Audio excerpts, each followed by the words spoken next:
Beri tepukan dahulu kepada Syahrom Sulaiman, Biblioholis. Anda seharusnya pada peringkat ini, kalau anda mengunjungi ke Pesta Buku Antarabangsa Kuala Lumpur, sepatutnya di sepanjang pengalaman pembacaan anda sudah pun menemui nama ini, Syahrom TM Sulaiman.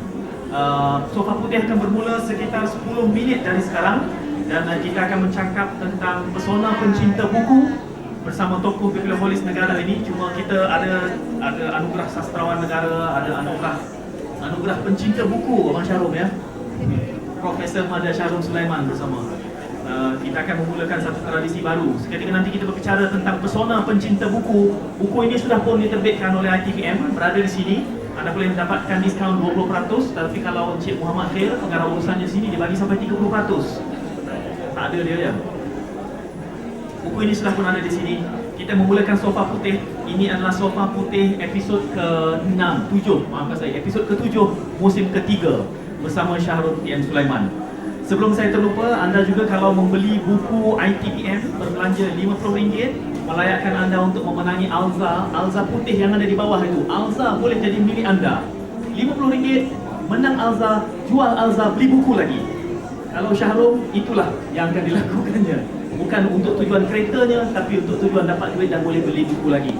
Selain daripada hadiah-hadiah lain, ada basikal, motosikal, itu semua picisan. Lupakan yang itu. Yang penting Alza putih. Ini adalah Sofa Putih episod ke-6, 7, maafkan saya, episod ke-7 musim ke-3 bersama Syahrom TM Sulaiman.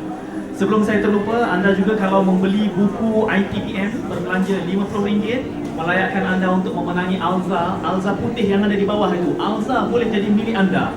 RM50, menang Alza, jual Alza, beli buku lagi. Kalau Syahrom, itulah yang akan dilakukannya. Bukan untuk tujuan keretanya, tapi untuk tujuan dapat duit dan boleh beli buku lagi. Selain daripada hadiah-hadiah lain, ada basikal, motosikal, itu semua picisan. Lupakan yang itu. Yang penting Alza putih. Hadiah untuk anda. Kita bercakap bersama Biblioholis, pencinta buku, tentang pesona. Abang Syahrom kata di sofa roda putih. Masih lagi semangatnya putih. Abang Syahrom, ini warna putih, tujuan dia supaya kita boleh warnakan sama-sama. Warna kuning boleh, hijau pun boleh, biru boleh, biru tua lah, biru muda dia tak apa cerita. Sofa putih akan bermula pada bila-bila masa saja lagi, 5 minit dari sekarang, bersama Syahrom TM Sulaiman. Buku ini sudah pun ada di sini, anda boleh dapatkan naskahnya. Kita akan bermula pukul 1 tepat bersama Syahrom TM Sulaiman. Selamat datang ke ITPM, Institut Terjemahan Buku. Beli buku RM50, melayakkan adik-adik untuk menang kereta Alza di bawah. Oh, tak ada lesen, tak apa, basikal pun boleh menang. Oh, basikal pun tak mau, iPad ada, Galaxy Tab ada, iPhone ada. RM50 saja beli, melayakkan adik-adik menang iPhone. Dapat iPhone, jual iPhone, beli buku lagi. Itu tujuannya. Beli buku ITPM, RM50, kongsi kawan-kawan, boleh menang Alza. Alza putih ada bawah tu kan? I macam boleh bawa, tak apa dek. Sebabnya abang nak bagi tahu. Menang Alza, jual Alza, beli buku. Abang nak adik beli buku, bukan beli kereta. Dapat kereta tu hanya untuk jual balik saja. Okey, beli buku supaya lepas tu dah pijak kan, kereta apa pun tak ada masalah. Boleh? Tak nak iPhone, iPhone pun ada. Basikal pun ada. Boleh bawa dek. Dek, kita sama tinggi je dek. Basikal ni boleh bawa dek. Jangan risau dek. Jangan rasa rendah diri. Selagi mana kita membaca, kita harus merasa diri kita besar dengan membesarkan akal. Ini Sofa Putih akan bermula sekitar 2 minit dari sekarang. Sofa Putih berlangsung pada setiap hari. Jika anda lalu lalang di sinilah kami menampilkan tokoh-tokohnya. Perbincangan secara no holds barred. Anda boleh tanya apa saja. Adik-adik boleh tanya apa saja. Apa saja. Fizik, metafizik boleh ditangani. Kalau tak boleh jawab, jawapannya kami tak tahu. Boleh tanya. Tanya tak ada masalah. Jawapan belum tentu. Jadi Sofa Putih merelakan apa juga bentuk soalan. Hari ini kita bersama Syahrom TM Sulaiman, Profesor Madya Syahrom TM Sulaiman, Biblioholisme, menelusuri pesona dunia buku dan pencintanya. Kita akan berbicara selama 1 jam secara langsung, dibawakan di YouTube. Tetamu Sofa Putih, Profesor Madya Syahrom TM Sulaiman. Ini bukunya, menelusuri pesona dunia buku dan pencintanya. Masih lagi panas, baru lagi, malah saya difahamkan Profesor Madya Syahrom sendiri pun baru semalam, Prof ya, baru semalam menyentuh buku ini. Belum lagi sempat beliau menelaah kandungannya, bagaimana pengolahannya. Ini dia buku bersama Profesor Madya Syahrom TM Sulaiman. Anda sepatutnya kalau mengunjungi ke Pesta Buku sudah pun pernah mendengar nama tuan punya badan, Syahrul Tian Sulaiman adalah kolumnis. Jarang-jarang kita baca jurnal, maafkan saya, jarang-jarang kita membaca satu sudut pojok dalam akhbar di mana sudut itu hanya membicarakan tentang buku saja, resensi buku semata-mata. Beliau lah tokohnya, selama bertahun mengemukakan, memperkenalkan buku demi buku demi buku. Dan saya mengenali beliau, malah saya sendiri secara peribadi mendekati dunia buku dari tertingkap yang dibuka oleh saya panggil Abang Syahrul.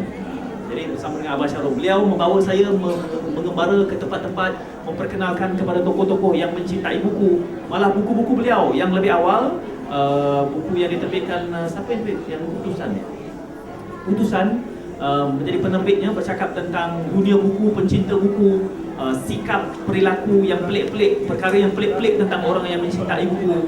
Jadi kita bersama dengan Profesor Madya Syahrul PM Sulaiman sekarang ni. Saya belikan mikrofon ni Abang Syahrul. Kena bercakap hampir dengan mikrofon, kena letak rapat sikit cakap. Jadi Abang Syahrul, apa khabar sekarang ini? Ini buku yang mutakhir, mungkin boleh ceritakan sedikit tentang buku ini.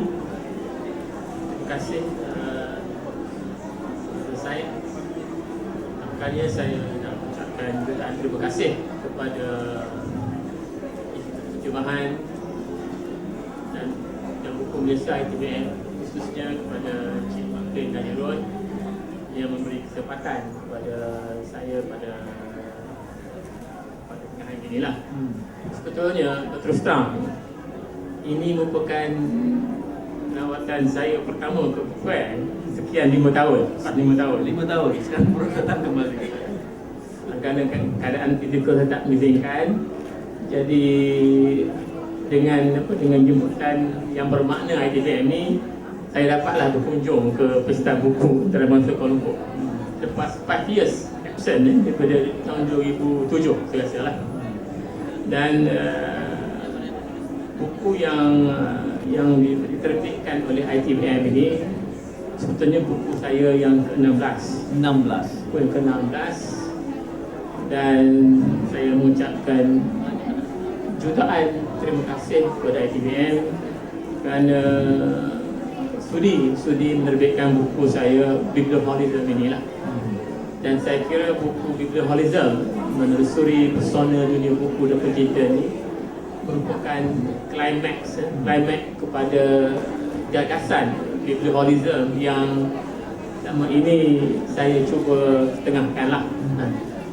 Dalam arti kata mengajak para khalayak, khususnya para pencinta buku, untuk memahami, mendekati dan mengenali variasi keunikan, pesona, kepelikan dunia buku yang kita kenal sebagai Biblioholism. Para pencintanya kita panggil, ada orang panggil bibliofil, ada juga panggil biblioholis. Biblioholis itu nama saintifiknya. Okey. Biblioholis ini saya bagi nama sifatnya itu. Jadi buku Biblioholism ini sebenarnya dari segi isinya, ia merangkumi esei-esei saya, artikel-artikel saya ketika saya mengisi ruang resensi buku dalam Akhbar Cosmo selama 5 tahun.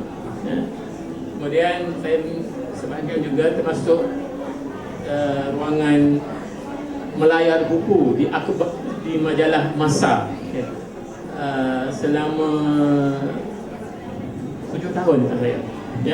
Sehinggalah Masa kembali ke Rahmatullah pada 2003. Masa. Nasib baik saya belum lagi lah.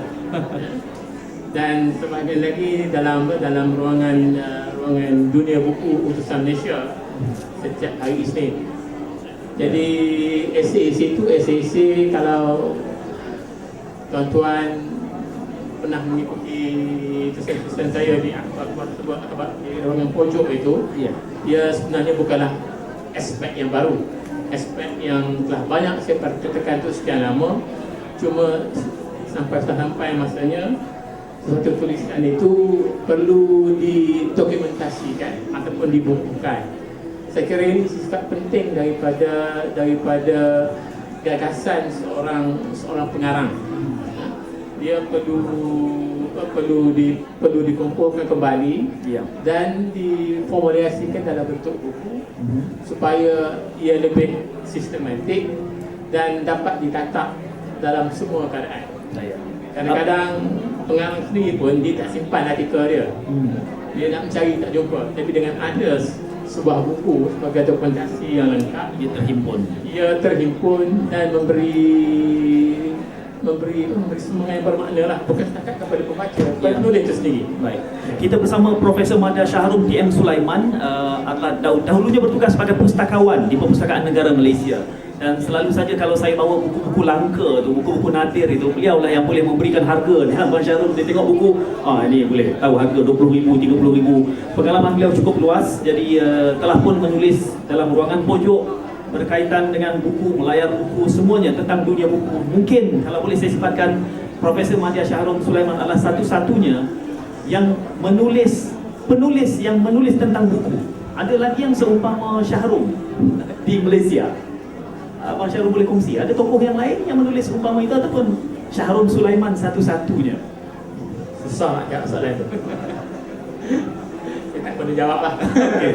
Tapi setakat mungkin ada orang yang menulis resensi dalam sudut meresensi buku.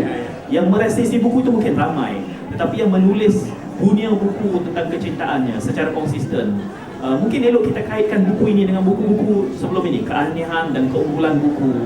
Kini biblioholisme pula. Bagaimana proses pematangannya sampai dikatakan ini climax? Umumnya buku yang berkaitan dengan biblioholisme ini atau biblioholism ini dalam siri tulisan saya ada 6 buah buku. Bermula dengan keanehan dan keunggulan buku, kemudian buku kekasih, ada apa dengan buku, pesona pencinta buku, bukan antologi ini kumpulan esei dalam Sanina Pencinta Buku Malaysia, dan buku dan pendidikan ke arah penghayatan membaca. Dan ini yang terakhir lah. Sebetulnya nak promo juga. Ada satu lagi buku yang saya ingat lepas Bupai keluar kot. Jadi tidaklah yang terakhir. Ada lagi yang diterbitkan. Okey, terakhir diterbitkan. Yang nak dipromokan tu? Dipromokan sedang dalam pembikinan. Okey. Tajuknya pesona buku. Ada lagi. Melayari pesona buku, melayari keindahan, melayari keunikan, keunikan, keanehan dan kehebatan buku. Dalam pengalaman Abang Shahrum sudah 6 buku menangani tentang dunia buku. Jadi bagaimana genre kandungannya itu dimatangkan dan dibezakan di antara yang pertama, kedua sampai yang ke-6 itu? Apa bezanya? Cuma yang terbaru ni, biblioholism ini, dia banyak bercerita tentang pecinta buku, travelogue pecinta buku, dan secara khusus cuba menjelaskan apa yang dikatakan biblioholism. Buku-buku dahulu itu secara umum, cuma yang terakhir ini lebih fokus lah. Ya. Kalau anda sempat menjamah buku ini, ada di sini bukunya, terbitan ITBM, bahagian pertama buku dan daya pikatnya, kemudian bahagian kedua biblioholisme, mengenal dunia pencinta buku, ketiga travelogue pencinta buku, dan yang keempat si aneh dunia buku. Sebahagiannya mungkin anda pernah baca di dalam buku-buku terawal kupasannya, tetapi ini adalah merupakan dianggap sebagai climax. Mengapa dianggap sebagai climax? Di mana climax? Climaxnya kerana dia cuba menjelaskan gagasan biblioholism secara lebih teratur dan sistematik. Ya. Saya cuba memperkenalkan istilah biblioholism di TV. Ramai yang mengatakan, oh ini berat, dia tak boleh terima. Jadi resensi lebih mudah, resensi dianggap sebagai ulasan buku. Tetapi biblioholism ni, Shahrum lah satu-satunya orang yang menjuarai idea ini supaya ia boleh diterima sebagai menggambarkan dunia kecintaan pada dunia buku. Mungkin itu kita ulaskan biblioholism. Biblioholism ini dia bukan sekadar lisensi buku, tapi ingin melihat buku dan dunianya dari segala macam aspek, estetikanya, keseniannya, kehalusannya, keindahannya, dan tentu sekali pesonanya. Dan dalam keunikan pesona ini Buddhism itu, dia tergambar sifat-sifat dalam bahasa yang agak kasar atau melampau, ekstrim. Kalau dia beli buku, dia luar biasa gilanya beli buku. Kalau dia mengumpul buku, luar biasa mengumpul bukunya. Semuanya luar biasa. Sehingga aspek-aspek yang ekstrim ini ataupun kecenderungan yang melampau berlebihan ini kadang-kadang memberi kesan yang agak negatif juga. Kalau kita lihat dalam peradaban, dalam sejarah peradaban Islam, pernah ada seorang ulama nama Al-Amawi, bukan Mawi, Al-Amawi. Al-Amawi ini memang sifat orang Arab, dia mencintai buku luar biasa. Tetapi yang agak unik Al-Amawi ini, kecintaannya luar biasa itu sehingga membuat isterinya cemburu. Isteri cemburu kepada buku kerana suaminya mencintai buku. Lebih daripada pencintaan isterinya. Dan isteri kata nasib baik buku ni bukan bernyawa lah. Kalau tidak selama dibunuh ni. Kena bakar. Itu realiti di Buddhism. Dan ini actually Buddhism ini sebenarnya satu persona yang tersendiri lah. Kalau orang itu tak masuk dalam dunia, dia tak dapat nak gambarkan tentang kepelikan, persona, keunikan dunia Buddhism ini. Dia bukan sekadar pembaca biasa. Dia lahap membaca. Lahap baca. Apa saja di tangannya itu menjadi bahan bacaannya. Jadi luar biasa lahapnya, sehingga kan orang sering menggunakan konotasi yang negatif terhadap bookworms, ulat buku. Sebenarnya bookworm, ulat buku ni atau kutu buku dalam Indonesia, sebenarnya ini satu gambaran yang cukup negatif. Orang yang nak baca buku, ulat buku. Nah, ini satu penjenamaan yang salah. Sebenarnya seorang bibliofil atau biblioholis ialah orang yang cukup menghargai masa. Menghargai masa. Di mana saja, sama ada dia berkembara ke, menaik kapal terbang ke kenderaan awam lain, itu buku tu menjadi pendamping yang paling setia. Kalau 2 jam perjalanan, 2 jam kita naik flight, kita tak terasa masa itu berjalan terlalu pantas. Dan ini satu persona yang tersendiri. Satu persona sendiri yang memanglah orang kata apa dia ni, tak campur dengan orang. Selalu gambaran-gambaran yang negatif dibagikan, orang tak campur orang. Ini book lovers ataupun dalam bahasa yang negatif yang guna ini ulat buku ni, orang yang tak campur dengan orang, anti-social sebagainya. Dan ini satu gambaran yang negatif. Yang negatif. Dan saya melihat bahawa kempen-kempen terakhir daripada segala macam budaya baca yang kita buat di negara kita ini, dia mesti melahirkan pecinta buku. Kalau tidak, kita akan melahir pembaca biasa. Pembaca biasa. Kita melahir orang yang bukan setakat menyokong, membeli, tapi orang yang appreciate buku dan peranannya.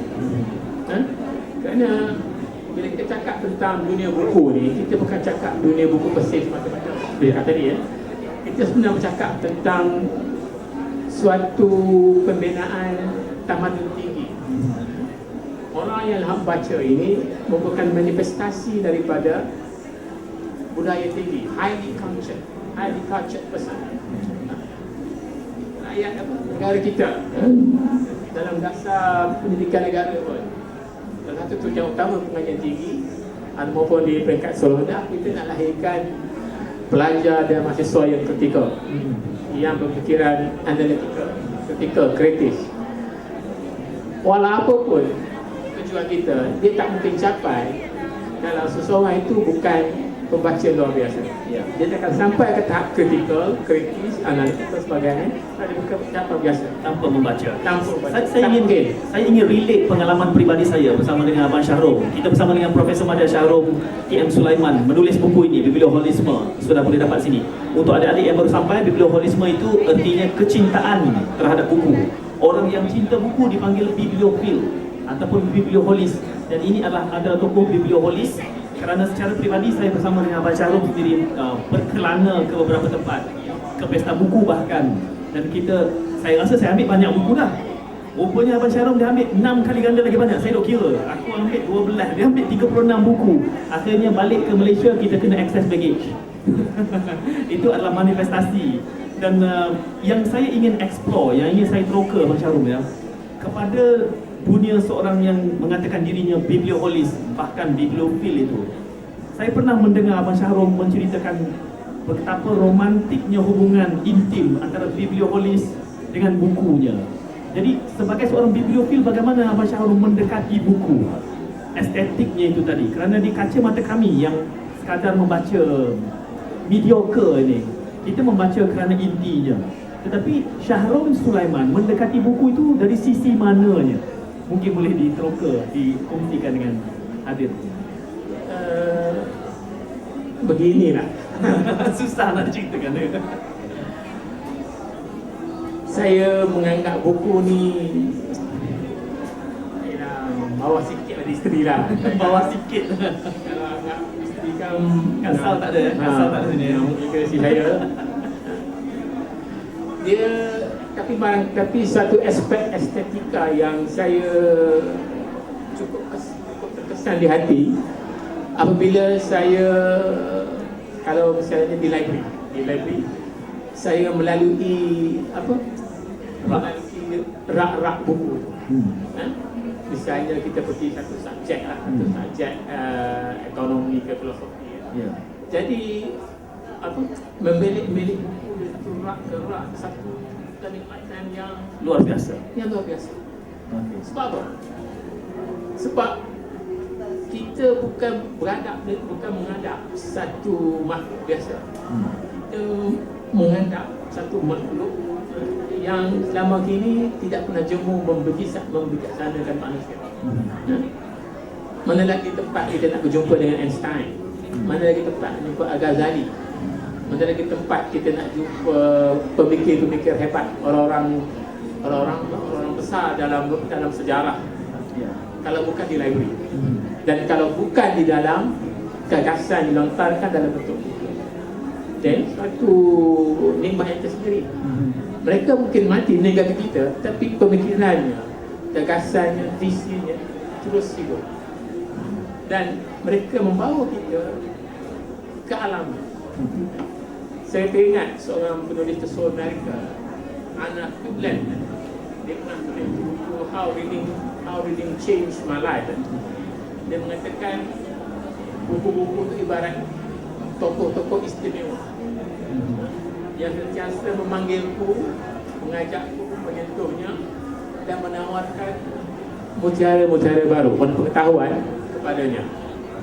Jadi begitu sekali dia merasa keasyikan itu. Sebenarnya banyak. Kalau kisah-kisah dalam peradaban Islam, saya rasa terlalu banyak diceritakan tentang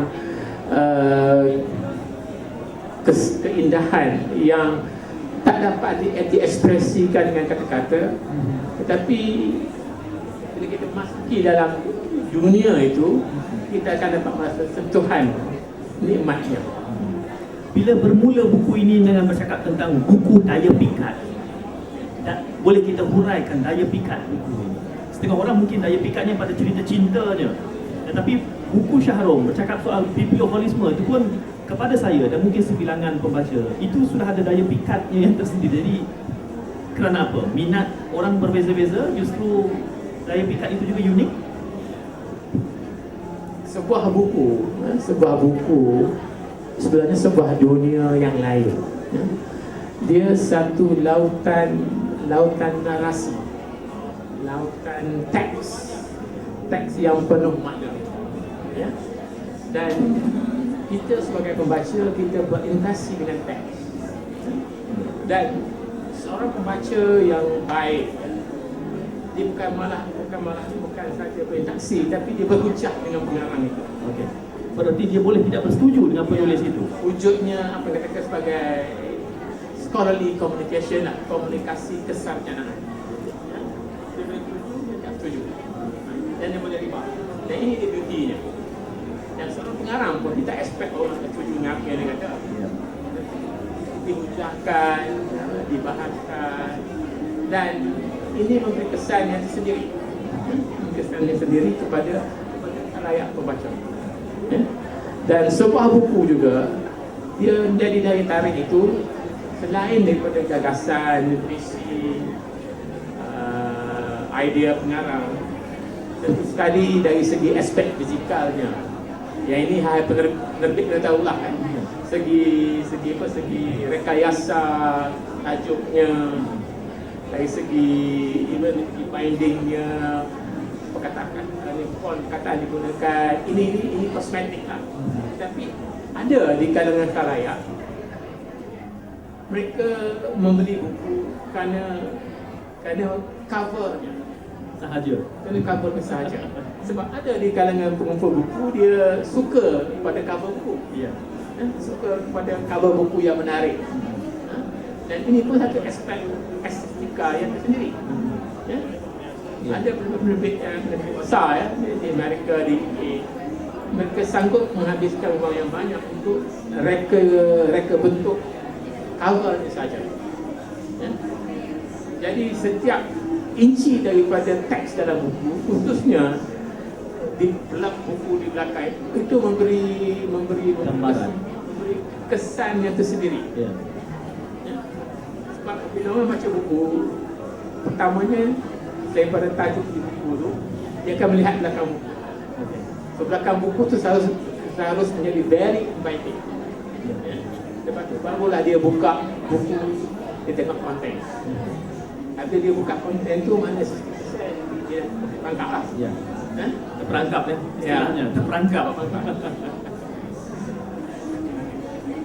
Apabila membacanya pula apa yang berlaku kepada pengalaman Syahrom lah. Kami baca biasa saja. Tapi bila Syahrom membaca buku, bagaimana pengalaman pembacaan itu? Apa yang berlaku? Dinamika di dalam akal itu. Saya ingat kata-kata Cakap di mana? Francis Bacon, Okey. ahli falsafah sains klasik Inggeris. Jadi keluarlah dia naik English. Abang Syahrom kena bercakap dengan mikrofon itu. Tak tenggelam timbul.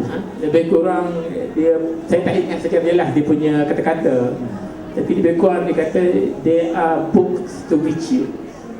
To be chewed. Untuk dikunyah. Untuk dikunyah. Okey. There are books to be tested. Apa? Diuji, rasa. Untuk dirasa. Dan ada buku yang tak perlu dibaca. Ada yang buku yang tak perlu dibaca. Ada buku yang perlu kita tengok aja, kita itu. Ini Francis Bacon. Jadi kalau begini mungkin orang bersoalkan lagi lah. Sebenarnya apabila kita maknanya dah masuklah dunia hobi ni, dengan sendirinya kita akan dengan sendirilah akan ada sifat penyaringan. Kita tahu buku ni tak baca dah tahu dah Berkualiti. Kita tengok tajuk dah tahu kandungannya. Kalau tengok buku ni pengarang sekian-sekian, kita dah tahu. Okey. Kita dah tahu pengarang ni nothing to offer. Nothing to offer Tidak ada lah. apa yang ditawarkan. Ada buku yang memang kita perlu baca habis. Jadi ini dari segi levelnya lah. Tapi akan sampai ke peringkat tu. Kalau kita dah melalui proses yang apa yang diistilahkan dalam biblioholism ini. Bercakap soal tokoh-tokoh ini, dalam buku ini ada disenaraikan sebahagian tokoh. Sebahagiannya rakan peribadi kita juga. saya mengunjungi ke rumah mereka, malah rumah Abang Syarum sendiri, rumah Datuk Jaafar Rahim misalnya. Bilik dia, bukunya daripada lantai sampai ke shilling. Jadi nak ambil buku tu, saya kata, Abang Jaafar, mana buku ni? Dia akan menjelit-jelit. Dia boleh tahu buku dia di mana, walaupun dalam keadaan buku tu tak tersusun. Apakah ini realiti seorang bibliopolis? Kerangka Ya. Seorang bibliofil, dia tahu dekat mana pun simpan. Isterinya mungkin tak tahu, anaknya tahu kat mana. Jadi isteri jangan sentuh buku abang ya. Dia sendiri tahu buku tu kat mana. Walaupun tempat yang paling sulit pun dia boleh tahu. Dia boleh cari. Ini natural. Okay. Natural yang ada tadi keterikatan, strongly emotional attachment kepada buku. Yang sebenarnya bukan baru-baru. Rupanya kalau ikut dalam sejarah peradaban dalam China pun semua tukang sama macam ni perangai. Itulah perangai dia. Itu perangai. Kepada Abang Syarum sendiri tadi menyebutkan sesetengah buku hanya untuk di flip through, sesetengahnya harus dikunyah, dihadam dan mungkin di-digest di dalam mata kepala kita. Saya tahu Abang Syarum membaca begitu sekian banyak buku. Mungkin antara yang sempat dikongsikan buku yang tak boleh tidak kena hadam ni. Muka depan sampai blurb kena baca setiap patah ni. Ada buku yang sebegitu? Pasti ada. Mungkin elok kita kongsi satu dua. Banyak, jangan sebut banyak sangat, kami tak terikut. Sebut satu dua cukup. Ada satu buku, buku ni sebenarnya tesis PhD. Allahyarham, dia pernah meninggal, yang Profesor Dr. Ahmad Syarabi. Ahmad Syarabi, dia meninggal quite some time ago lah. Dia tesisnya itu tadi diterjemahkan kepada bahasa Inggeris. History of Muslims Education. Kemudiannya diterjemahkan dalam bahasa Malaysia oleh Pustaka Nasional pada sejarah pendidikan Islam. Saya kira buku ini banyak memberi perspektif tentang apa yang dikatakan seorang pencipta ilmu lah. Dia bercerita tentang nilai buku, nilai pustakawan dan banyak cerita-cerita yang akhirnya saya pun banyak memetik daripada buku ini. Ini buku klasik ini. Itu antaranya. Kemudian buku yang lain tu ada buku kalau Inggerisnya buku Nicholas Babin. Nicholas Babin ni beliau film Mat Salleh kan ni. Di antara bukunya lah yang saya ingat lah, The Gentle Madness. The Gentle Madness. Tapi kita ingat tadi kecil tu. Tapi Gentle Madness ni cerita tentang bibliofil, bibliofil, perangai-perangai bibliofil dan sebagainya lah. Syahrum TM Sulaiman, ada ruang untuk mikrofon kami sediakan di sini jika ingin berkongsi pandangan, bertanya, mendapatkan maklumat buku-buku tertentu. Dan saya ingin Abang Syarum bercerita. Saya pernah mendengar Abang Syarum bercakap soal seorang pustakawan yang kecintaannya terhadap buku menyebabkan dia memohon untuk jadi pustakawan, dan itu elok kita kongsi dengan yang hadir di sini. Nama pustakawan tu Matthew Battles. Matthew Battles, ya. Dia, saya rasa dah pension lah. Dah pension. Dia pustakawan Rare Collection. Rare Book Collection Division di Perpustakaan Universiti Harvard, US. Matthew Battles dia menulis sebuah buku yang saya ingat kena baca oleh semua pustakawan. Buku dia Libraries and Acquired History. Lebih kurang library, sejarah dia tidak pernah sembunyi lah. Dan ketika dia menulis buku tu, dia belum jadi pustakawan. Tapi dia ni travelers lah, selalu move around dari tempat ke tempat. Tetapi dia suka mengunjungi perpustakaan. Dia mengunjungi perpustakaan London Congress, British Library, perpustakaan Sarajevo. Dia pergi perpustakaan di Iskandaria. Dan dia mengunjungi semua perpustakaan itu, dan hasil daripada kembaranya yang cukup bermakna itu, dia merasakan ini Battles kata, dia merasakan kawan ni profesi yang paling mulia. Bukan saya nak kempen, tapi ini dia kata profesi yang paling mulia. Inilah profesi yang direct kepada ilmu pengetahuan. Dia kata Dan itulah menyebabkan dia memohon jawatan pustakawan di Universiti Harvard. Tapi dalam karyanya itu, dia ketika dia mengunjungi perpustakaan Iskandariah, Biblioteka Alexandria, dia merasa kecewa kerana perpustakaan Alexandria sebagai satu perpustakaan leluhur manusia yang akhirnya dihancurkan oleh Rom. Ramai mengatakan Terbakar. Caesar. dijarah oleh Caesar. Ya. So dia rasa kecewa kerana perkataan dia mengatakan, sejarawan mengatakan separuh daripada warisan kebencanaan manusia hancur kerana apa? Kerana serangan Julius Caesar. Rom itulah.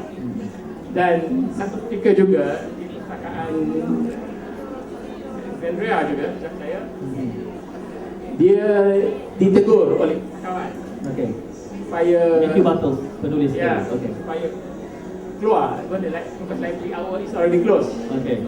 Jadi dia dalam hati dia kepada dia marah sebab dia tengah asyik membaca karya-karya hebat. Dia tak kawan, so halau dia keluar. Pustakawan lebih powerful daripada dia yang datang membaca. Marah dia supaya mana dah masa kan. Dah lebih masa. Library hour. Dan tapi ini sebenarnya buku ini sebenarnya satu kebara perpustakaan. Dia setiap perpustakaan dikunjungi itu, dia banyakkan dia mengunjungi perpustakaan yang besar. Dia pergi perpustakaan Czechoslovakia, Sarajevo, perpustakaan di Eropah ini. Dia punya rak buku tu bukan setakat artistik sampai ke Schilling. naik tangga ke lain Tetapi apa yang dia nak ceritakan, dia dapat merasakan aura. Dia masuk ke dalam gedung perpustakaan, dia kata wah ini dunia yang penuh hening lah, penuh syahdu. Penuh hening, penuh syahdu dan penuh estetika. Dia kata mana lagi kita nak jumpa orang yang terbaik, yang genius dalam peradaban manusia kalau bukan di dalam Pustakaan. sebuah gedung milik perpustakaan. Tapi bukankah dalam tradisi agung tamadun dulu, pustakawan itu the custodian of the repository of knowledge, menjadi rujukan maharaja-maharaja. Tapi kini hanya menjadi satu profession semata-mata, tidak dirujuk sebagai pakar maklumat. Ya, segi tradisi sejarahnya memang luar biasa ya. Sebenarnya kalau kita melihat tamadun Sumeria, orang yang memegang kunci library ini dipanggil Tipu Satri, maknanya orang yang memegang kunci kebijaksanaan. Hanya orang yang dihormati dalam masyarakat itu yang memegang kunci kebijaksanaan ini. Dan sebenarnya tradisi ini terus dilanjutkan, bukan setakat tamadun Sumeria saja, tamadun Islam sekalipun, Cina, banyak nama-nama besar yang memang pustakawan. Contoh yang paling mudah itu yang Bapa Al-Jibra, Al-Jibra, Musa At-Tarizmi, itu sendiri merupakan pustakawan. Dan setiap saya Al-Farabi pernah jadi pustakawan. Ibn Sina satu ketika bila dia berjaya mengubat penyakit aneh Raja Hamadan, satu wilayah di Parsi, Iran sekarang ini, itu Ibn Sina tidak meminta upah. Raja nak bagi upah, dia tak mau. Dia kata dia hanya upah dia hanya nak menggunakan koleksi pustakaan peribadi Raja Hamadan itu. Itu saja upah dia mengubat penyakit aneh Raja Hamadan ini. Itu apabila apresiasinya kepada ilmu itu sudah cukup tinggi. Jadi anda bersama dengan Profesor Madya Shahrum Sulaiman bercakap soal bukunya ini, diterbitkan oleh ITBM, buku yang climax di dalam perjuangan membudayakan biblioholism di Malaysia ini. Profesor Madya Shahrum Sulaiman adalah penulis yang prolific dalam memperjuangkan dunia kecintaan pada buku. Kita ada NGO juga, apa nama kelab kita itu? Persona pencinta buku ini, boleh kita perkenalkan ramai yang nak mengetahuinya. Komuniti buku online. Buku online, okey. Abang Shahrum adalah ketua dua. Ini macam pena jadi ketua satu, ketua dua. Elok kita perkenalkan aktivitinya. Komuniti buku online ni NGO miskin sebenarnya. Tapi tidakkah mereka yang mencintai buku itu menghargai NGO miskin, tapi semangat je yang bertahan. Semangatnya. Dari segi penggeraknya tak ramai, saya ingat sampai 10 orang pun. Ya. Tetapi dan selama ini pun kita bergerak tidak dengan dana yang dikata daripada dana khusus ya. Ya. Tapi banyak program-program yang dibuat dengan usaha sama. Misalnya kita kali akhir Ya. kita buat seminar pecinta buku Malaysia yang keempat bersama dengan IPBN. Okey. Ya. Sebelum itu kita pernah buat 3 kali dengan Perbanan Pustaka Alam Selangor. Dan hopefully kita dapat buat aktiviti ini lagi lah. Dan pernah kita mengadakan Forum Malaysia Membaca ya. Dan ketika Pramudia dan Tatur meninggal dunia, kita buat seminggu lepas tu. Seminggu tempat kematiannya kita buat forum separuh hari tentang sumbangan dan pemikiran Pramudia dan Tatur. Pernah juga Forum Malaysia Baca dibuat 2 kali kat saya di pesta buku yang pesta itu 2008-2009 saya. Itu antara aktivitinya. Antara aktiviti. Komuniti buku online. Kita ada banyak juga sebenarnya grup lain. Goodreads ada, kumpulan Baca Tu Zamri, dia punya kepala kerja bosnya ada juga di sini. Selain daripada buku online, kita bersama Profesor Madya Syahrul PM Sulaiman. Mikrofon ada, anda boleh maju untuk berkongsi pandangan, bertanyakan soalan. Berbeza pandangan malah ini budaya yang tak ada ni, nak berbeza pandangan. Asyik-asyik nak memperakukan saja. Tapi tak boleh berbeza pandangan. Tapi di sini boleh. No hold back. Kita ada freedom of expression. Cuma kita tidak ada freedom after expression. Freedom after speech itu belum tentu. Tapi freedom of speech saya beri jaminan pada tuan-tuan. Anda boleh bertanya soalan bersama Prof. Madya Syahrul Sulaiman. Bercakap antara bab di dalam ini, tadi Abang Syahrul mengatakan bahawa pendekatan buku ini travelog. Ada nama-nama yang diperkenalkan di situ. Wan Sawir, Jaafar Rahim, Tengku Abdullah. Mungkin elok kita singkap satu-satu tokoh ini. Salah seorang yang memang rapat dengan saya lah Datuk Jaafar Abdul Rahim. Datuk Abdul Rahim ini saya mulai kenal dia tahun 1993 dalam satu seminar yang dianjurkan oleh ISTAD. Ketika ISTAD atau Institut Antarabangsa Pendidikan Islam di bawah Raja Profesor Syed Muhammad Najib Alatas baru ditubuhkan. Jadi dia buat seminar lah, launching seminar lah. Jadi pengenalan saya bermula di situlah. Saya lihat kegarahan dia menyebut buku-buku. Buku-buku dan insting saya, dalaman saya mengatakan, wah dia boleh buat kawan ni. Boleh buat kawan, Boleh buat bersembang. Ketika itu saya bertugas di Perpustakaan Negara Malaysia. Dan daripada situ saya rasa persahabatan itu Kekal hingga hari ini. Sehingga ke hari ini. Cuma yang menarik Datuk Jaafar Rahim ini, dia pernah beritahu saya, dia ada diplomat. Dia dapat degree pun dah lewat. Dapat ijazah pun dah lewat. Itu pun kelas jarak jauh dengan USM. Tetapi kecintaannya, minatnya kepada buku tu luar biasa. Sehingga kan para akademia, profesor pun tanya buku-buku baru pun tanya dengan dia. Ya? Satu pengiktirafan, walaupun dari segi kelulusannya mungkin tidak sebegitu. Tapi ini luar biasa. Ya? Dan saya biasa beli buku sama dia. Saya dapat tahulah kerakusannya beli buku. Kalau dia nak beli buku tu harganya mahal dan kociknya haus hari tu. Dan kalau buku tu ada satu kopi, dia akan buat satu perkara yang biasa dibuat oleh tapi dia akan sorok buku tu Supaya orang tak boleh beli.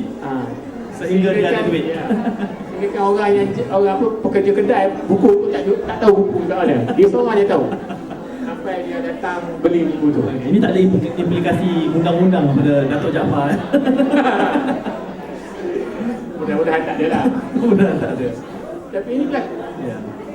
Ini perangai Baby Olis. Ya. Wan Saghir. Wan Saghir ini Allah yarham.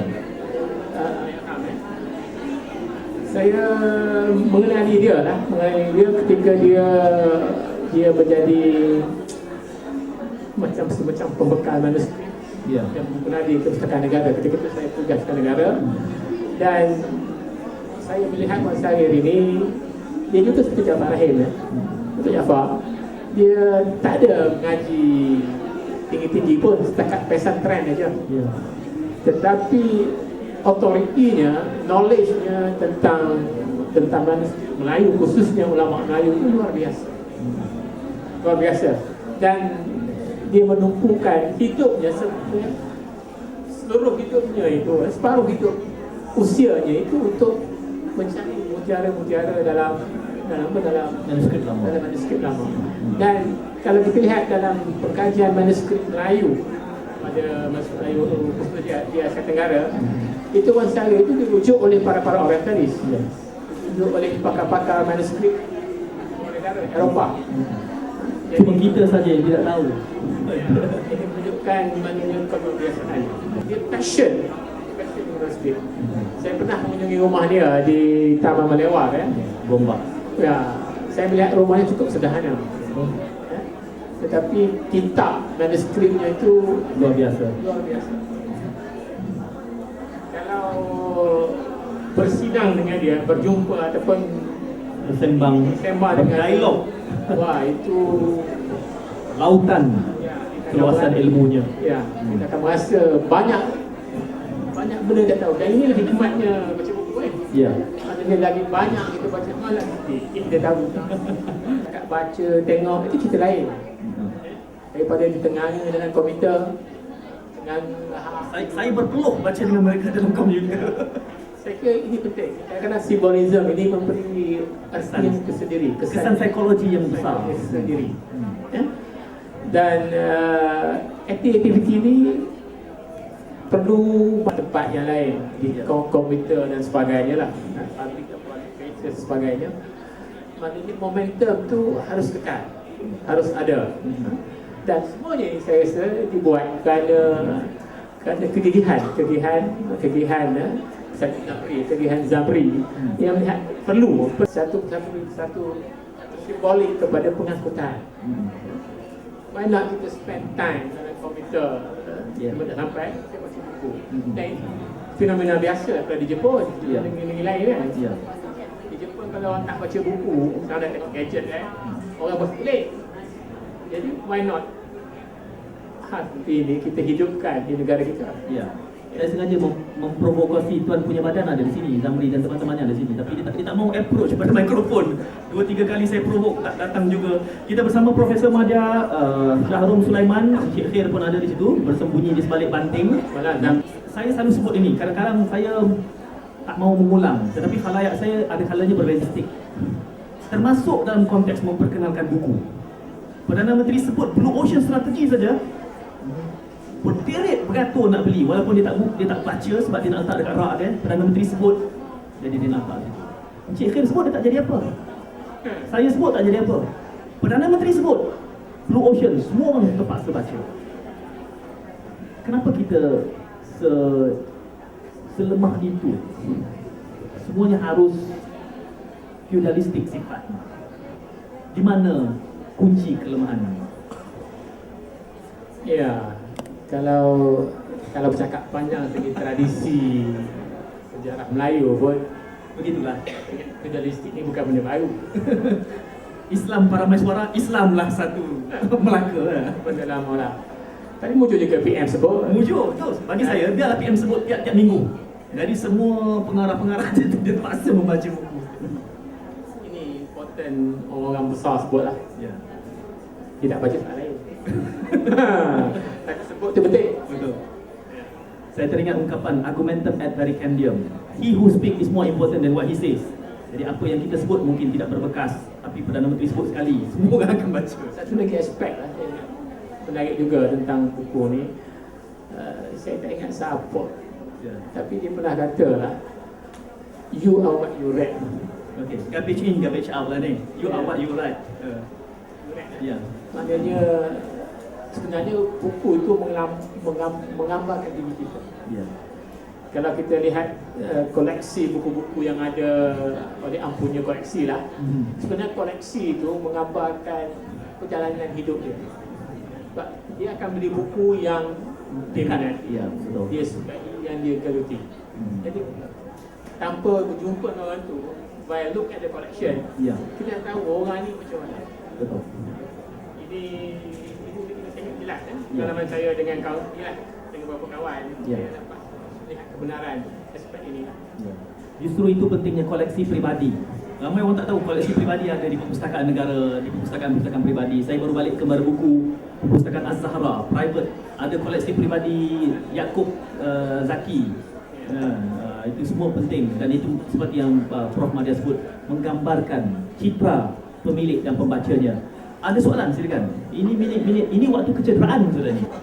Nama saya Ainul Moyana. Okey. Soalan pertama sebagai saya baca di buku ni mengatakan bahawa Encik Syarul adalah seorang pengulas buku.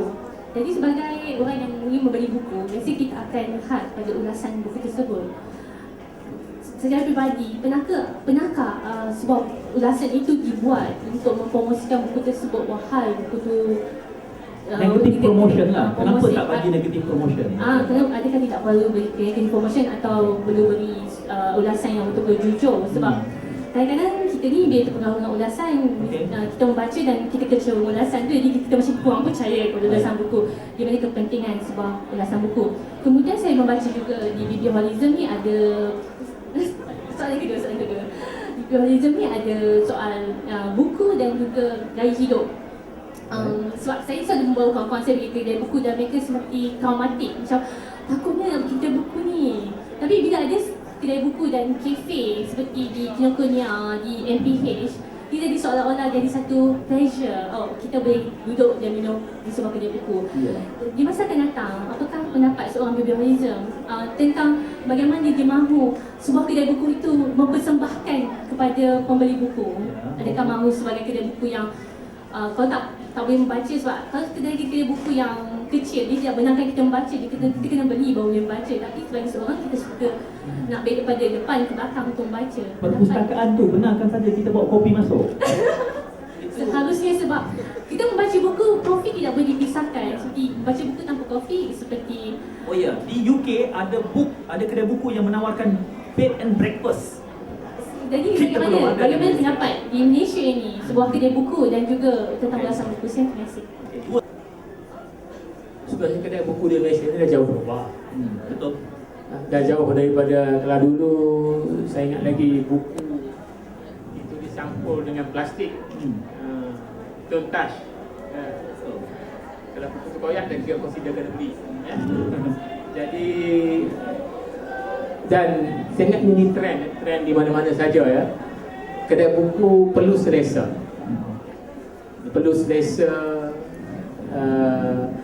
Misalnya ada kafe dan sebagainya. Maknanya kita kena mengajak aktiviti baca buku ni dengan penuh keselesaan, comfort, penuh selesa, supaya orang tak jadikan kedai tidak menjadikan buku tempat yang memboringkan lah. Maksudnya, kalau kedai-kedai buku yang besar misalnya, even di Indonesia misalnya, Kedai media di Surabaya itu hebat sekali. kedai buku tu siap ada muzik klasik lagi. Dengar sentuhan muzik klasik. Tak adalah dengar lagu rock kan. Nanti kalau dengar lagu rock kan lain macam bunyinya. Ada klasik. Ini menggambarkan keharmonian di antara buku dengan muzik sebetulnya. Dan ini pemandangan biasa kalau di perpustakaan di Cordoba ketika dulu, orang mendengar desirat air melalui tepian di library tu, dan mendengar muzik-muzik yang indah, ya, nak menggambarkan keharmonian buku. Satu ketika saya pernah berada di kampung buku Langkawi ya. Ketika zaman keemasan dia lah. Zaman keemasan dia. Saya masih ingat kalau baca buku itu dia apa di ruang lamannya itu masih dengar suara-suara burung. Ya. Kicau, betul ada Sungai ya di situ. Ya. Wah, ini satu estetik yang luar biasa. Kita nak tidur rasa juga. Tapi kesan tu menunjukkan bahawa memang itu cukup harmoni. Jadi apatah lagi kalau kedai buku dia harus memberi gambaran ini. Kerana saya melihat kedai buku sekarang di mana-mana saja ya, sudah menjadi semacam satu trend kehidupan metropolitan. Ya. Ya. Orang boleh bersembang di kedai buku sambil menikmati cappuccino sebagainya. Jadi baik. Ya. Dan banyak setengah kedai sekarang sudah mesra dengan pendekatan seperti ini.